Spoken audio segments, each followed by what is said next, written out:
ఇప్పుడు ఎవల పార్టీకి ఏ గుర్తున్నదో గా గుర్తుతోటి ప్రచారం చేసుకుంటారు అన్ని పార్టీల లీడర్లు. జగనన్న అయితే ఫ్యాన్ని చేతిలో పట్టుకొని గిర్రున దిప్పుకుంటా పబ్లిక్ అందరికి చూపెట్టుకుంటా ప్రచారం చేస్తాడు. జనసేనాని పవన్ సార్ అయితే గాజు గిలాస పలుగే కొద్ది పదునెక్కుద్ది అని సినిమా స్టైల్లో పార్టీ గుర్తు మీద డైలాగులు ఎడుతాడు.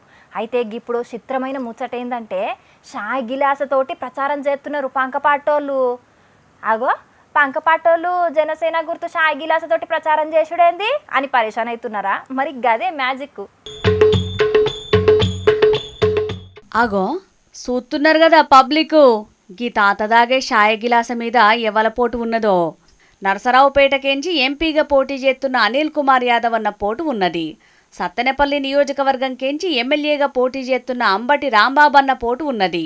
ఇప్పుడు ఏపీలో శానా షాయ హోటల్ దుకాన్ల కాడ గిట్లనే షాయ గిలాసాల మీద పంక పార్టీ లీడర్ల బొమ్మలతోటి ప్రచారం చేసుకుంటున్నారు.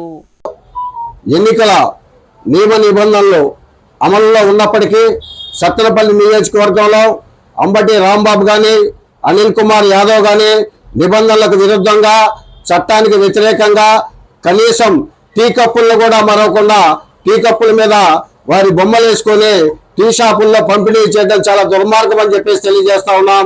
ఈ సంఘటనను ఈసీ దృష్టికి తీసుకెళ్లి దీని మీద తగిన చర్యలు తీసుకునే విధంగా కంప్లైంట్ చేయడానికి సిద్ధంగా ఉన్నామని చెప్పి తెలియపరుస్తా ఉన్నాం. ఆగో గిట్లెట్లా ప్రచారం చేస్తారు? గీ దీన్ని ఎలక్షన్ కోడ్ ఉల్లంఘన చేసుడు కాకపోతే ఏందని గరమైతున్నారు తతిమ్మ పార్టోళ్ళు. ఈసీకి కూడా కంప్లైంట్ ఇస్తామని అంటున్నారు.